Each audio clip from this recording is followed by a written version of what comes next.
जैसे ये ओपैक है, वैसे मैं उधर आ जाता हूँ, मैं आपको बताता हूँ प्रॉपरली।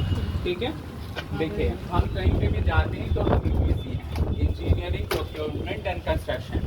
ठीक है, हम कहीं पे भी जाते हैं तो साइट सर्वे करते हैं। ठीक है, देखते हैं कि कस्टमर के यहाँ उतना जगह है कि नहीं कि हम प्लांट लगा पाएँ। उसका गाइडलाइन ये होता है कि साउथ डायरेक्शन में जो जगह है उससे ऊंची कोई बिल्डिंग नहीं होनी चाहिए। जो टिल्ट होना चाहिए वो होना चाहिए नॉर्थ टू साउथ डायरेक्शन में। ठीक है, टिल्ट। ठीक है, एंगल हम खड़े होकर अपने एल्टीट्यूड से एंगल डिसाइड करते हैं, जो कि गाइडलाइन कोई भी आपका कंपनी नहीं मानता है, लेकिन ये प्रोसीजर है कि आपको टिल्ट एंगल भी देखना है। ठीक है, अब ये सिविल वर्क होता है, फाउंडेशन हम बनाते हैं। ठीक है, फिर स्ट्रक्चर खड़ा करते हैं। ठीक है, स्ट्रक्चर में जो होता है वो होता है front leg, that is called a back leg.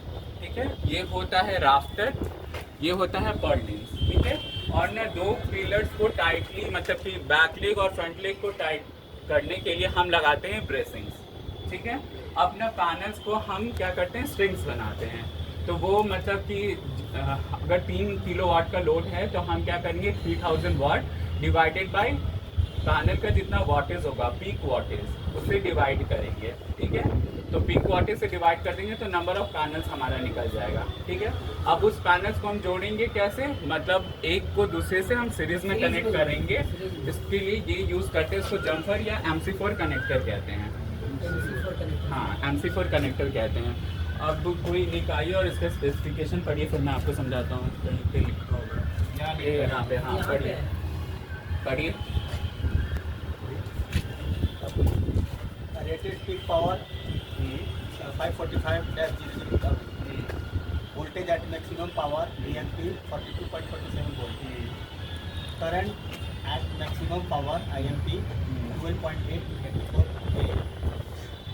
open circuit voltage VOC। हाँ देखिए, अब मैं समझाता हूँ आपको।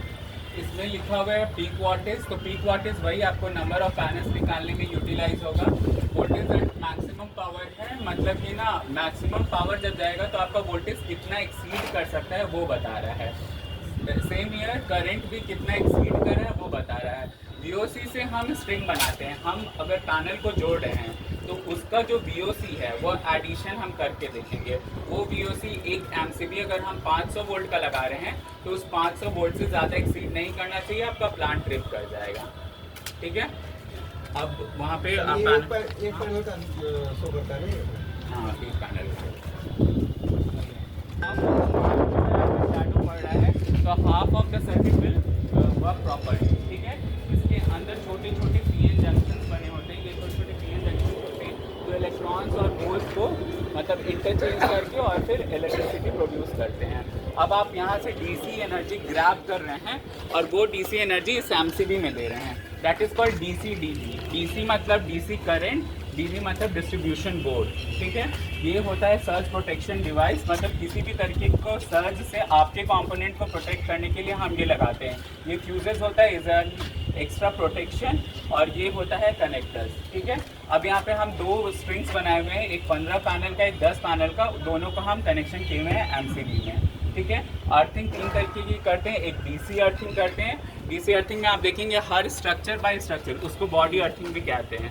हर स्ट्रक्चर बाय स्ट्रक्चर पे हम अर्थिंग का वायर जोड़ते हैं, फिर यहाँ से कनेक्ट करके हम ये अर्थिंग के रास्ते नीचे अर्थिंग करते हैं। अर्थिंग क्यों करते हैं, फॉल्ट करंट को रोकने के लिए। ठीक है, मतलब उससे आपका कंपोनेंट डैमेज नहीं हो। एक होता है AC अर्थिंग, वो मैं इन्वर्टर के पास दिखाऊंगा। एक होता है LA की अर्थिंग, लाइटनिंग अरेस्टर उसको कहते हैं, LA उसको कहते हैं। देखिए वो LA लगा हुआ है।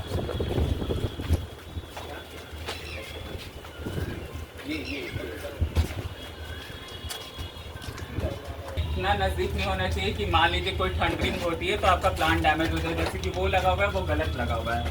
वो देखिए वो सोलर प्लांट पे जो LA लगा हुआ है दिख रहा है, वो गलत लगा हुआ है। हाँ, तो वो गलत लगा होता है। मैक्सिमम आपका ना 3 से 5 फीट का दूरी होना चाहिए, लेकिन लोकल जगह नहीं होता तो लोग वही लगा देते हैं। ठीक है, यहाँ तक समझ में आया। DC एनर्जी यहाँ पे हम स्क्रैप कर रहे हैं, यहाँ से फिर आप ले जा रहे हैं इन्वर्टर।